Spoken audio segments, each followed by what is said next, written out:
Assalamualaikum warahmatullahi wabarakatuh. Imam Syafi'i radhiyallahu anhu, suatu imam mazhab besar yang dianut di seluruh dunia, sangat pengaruhnya sangat besar. Saya sangat suka sekali dengan manaqib beliau yang ada di dalam kitab jilid 1. Saya tidak akan mengetengahkan masalah tentang kehadiknya, cerdasnya beliau, khudzaknya beliau, fatonahnya beliau. Saya tidak. Tapi yang saya ingin pandang ini adalah mengapa beliau itu punya karakter yang begitu kuat.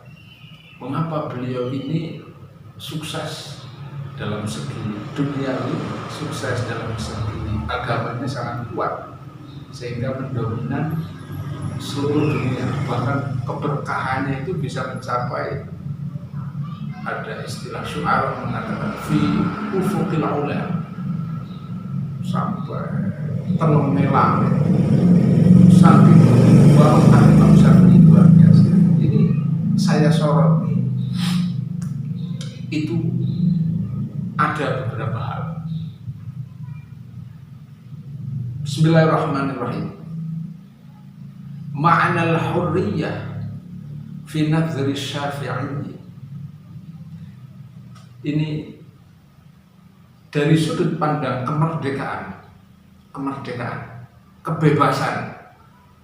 kebebasan dari sudut pandang Imam Syafi'i. Ini yang saya ingin mengetengahkan.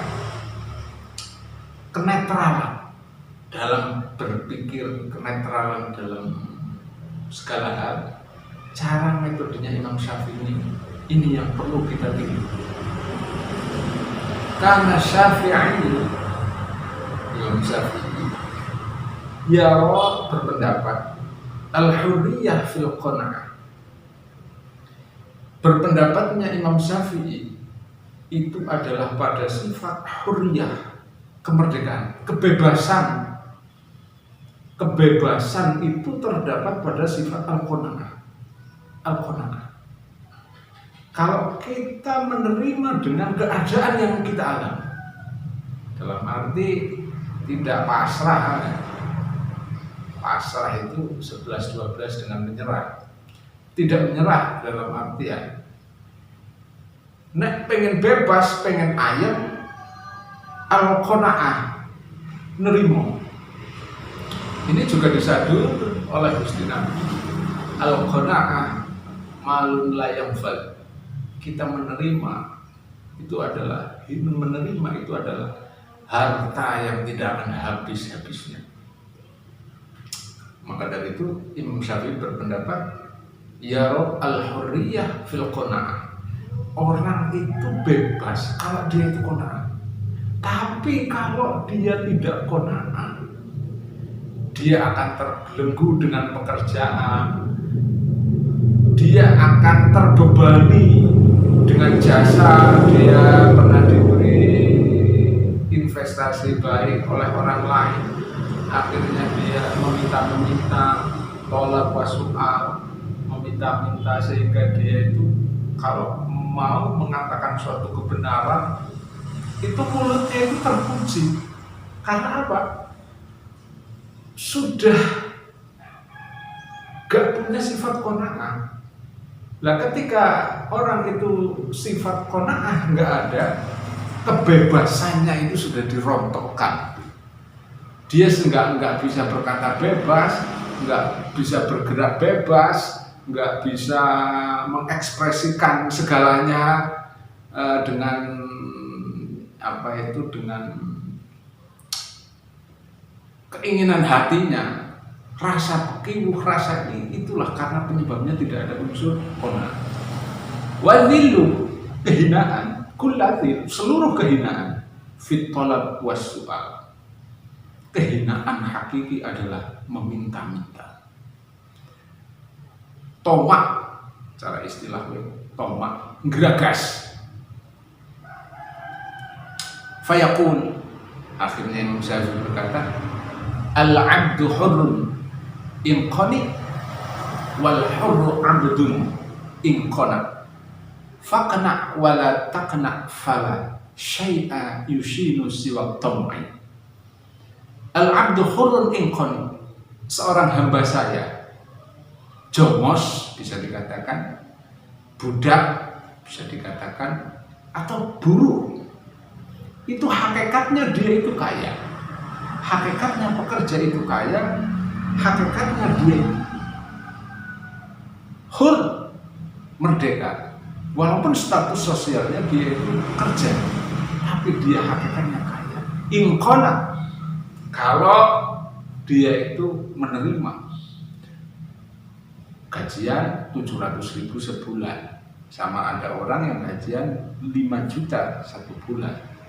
Itu kalau yang 700.000 itu menerima, yang 5 juta tidak menerima, ini lebih baik 700.000 yang menerima. Karena apa? Disitulah letak kemerdekaan, kebebasan. Dia tidak terikat sama sekali, nggak terikat pekiwo, nggak terikat berbalas budi, nggak terikat apapun. Ini prinsip Imam Syafi'i.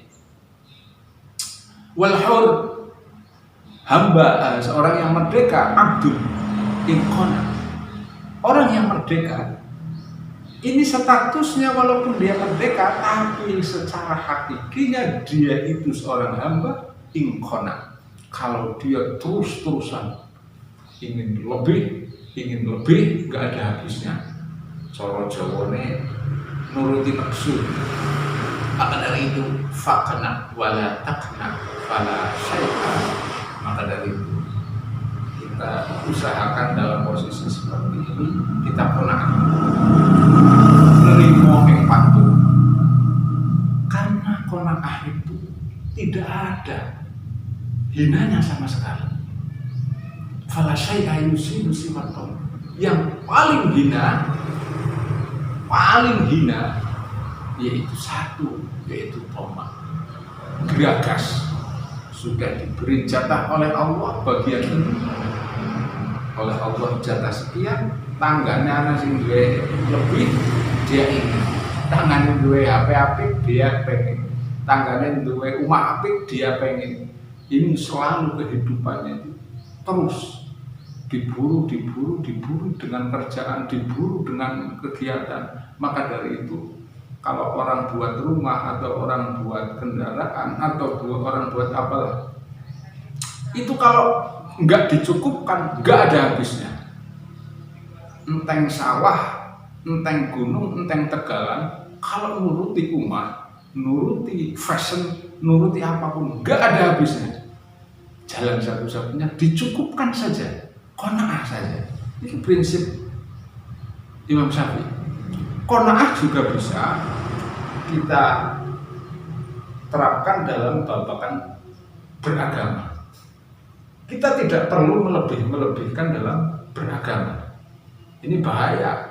Melebihkan dalam hal babakan agama, ini bahaya. Sunnah, kita mengikuti sunnah itu bagus, tapi nek kenyunahan ini yang jadi masalah. Minum jenggot sampai 20 meter ini walaupun sunnah, akan tetapi tanpa didasari ilmu, kenyunahan ini akhirnya bukan sunnah. Lah ini falidzalika najidu al-qanaah. Maka dari itu Imam Syafi'i berkata, saya itu mendapati sifat qanaah wal i'tizaz, dan kemuliaan, hakikat kemuliaan birridho bima qasama Allah, dengan ridho dengan sesuatu yang dibagikan oleh Allah Subhanahu wa taala. Mulia Allah mana? Kita punya sifat mulia, harga diri kita ada, muruah kita ada. Itu adanya hanya di qanaah. Pokoknya kalau orang kok meminta-minta, jikalau dia mampu, hati ini rasanya, Masya Allah, malunya minta ampun. Maka dari itu, kalau kita mempunyai sifat qanaah seperti yang diaturkan oleh Imam Syafi'i, insya Allah sangat kuat. Maka dari itu di dalam ta'lim juga disebutkan al-'abdu wa kam 'abdun yaqumu maqama khur wa kam khurun yaqumu maqama wa kam 'abdun yaqumu maqama khuri wa kam khurun yaqumu maqama 'abdi. Banyak orang itu status sosialnya seolah-olahnya kaya, tapi hakikatnya dia itu miskin. Banyak orang status sosialnya itu miskin, tapi hakikatnya dia kaya. Di mana ini? Dalam qanaah. Kemuliaan apapun, keagungan apapun itu terdapat dalam sifat qanaah. Harga diri kita, kemuliaan kita hanya terdapat dalam qanaah. Assalamualaikum warahmatullahi wabarakatuh.